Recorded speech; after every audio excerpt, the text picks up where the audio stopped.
Welcome to the Well at Work podcast from the University of Kentucky Center on Trauma in Children. This podcast is brought to you by a grant from SAMHSA. On this episode of the podcast, Dr. Jessica Esslinger discusses the concept of meaning making and applies it to the COVID-19 pandemic. And now, Dr. Jessica Esslinger. As a community, we've now weathered so many months of living with the COVID-19 pandemic. Very few among us would have been able to predict how our day-to-day lives would be affected by COVID-19. We've had to adapt to a multitude of changes. We've turned our homes into classrooms. We've gone virtual in all aspects of our lives. We've learned to don masks, wash our hands for 20 seconds, and socially distance from others. We've had to adapt to not being able to see or hug our loved ones and friends, and for many have dealt with financial, job, and food insecurity. Many have had family and friends diagnosed with COVID or have experienced the virus themselves. Sadly, many have lost loved ones and friends to the virus. For those of us working within the behavioral health and healthcare, we've had to change the ways we offer support to our clients and the ways in which we connect with and give support to our colleagues. Many of us have had to make decisions and follow protocols within the workplace that have led to moral distress. We've had to adjust to a new reality, and for many, this adjustment has been difficult, involving a myriad of losses, of safety of ourselves and our loved ones, loss of social and emotional support of others, and most significantly, loss of life. Viktor Frankl, a Holocaust survivor and psychotherapist, wrote in his seminal book, Man's Search for Meaning, that the primary motivation of personhood is our search for meaning within our lives. Who of us during this pandemic have not asked ourselves, why has this happened? Or how will this experience affect me and others going forward? As part of the human race, we appear to be hardwired to search for patterns and reasons that help us explain and understand our lives. Dr. Crystal Park's research at the University of Connecticut can help us understand our need to create meaning out of our experiences during times of crisis or trauma.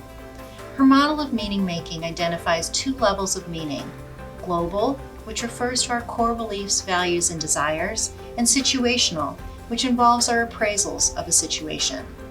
Distress occurs when there's a discrepancy between our appraised meaning of an experience and our existing core beliefs and understandings.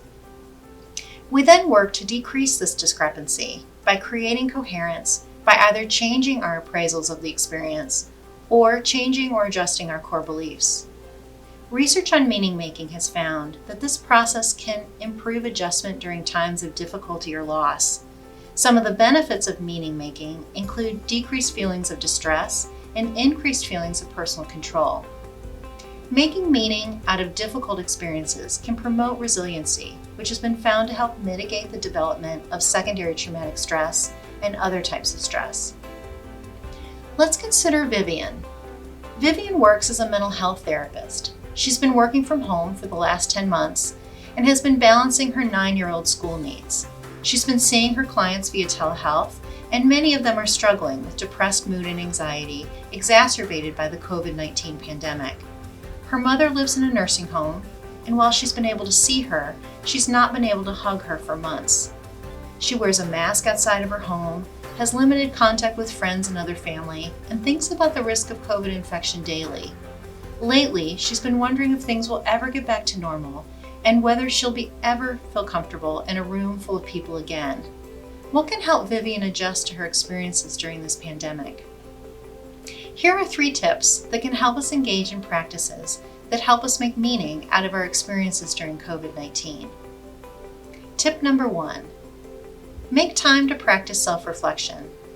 Slowing down your mind and allowing yourself to think deeply about your beliefs and feelings connected to your experiences can be difficult in the rush of any given day.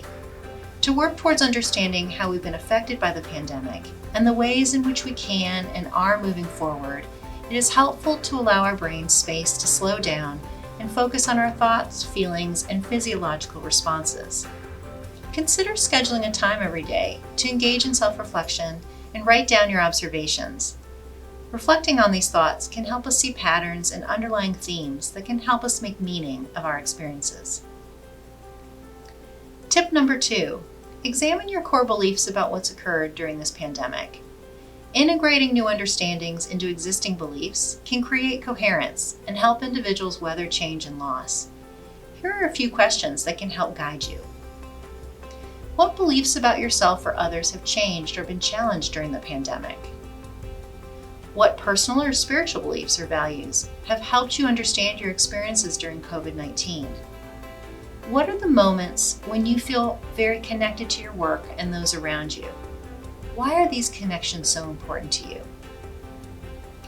Tip number 3. Notice and write down the things that you feel hopeful and optimistic about for the future. Our ability to discover these positive aspects of life is an important part of who we are and how we balance negativity. Many may be surprised at their ability to identify positive changes that have resulted from this pandemic, such as increased time with family or bonding with a new pet. Hopefulness about the future has been found to be protective of mental health distress, secondary traumatic stress, and other conditions such as burnout.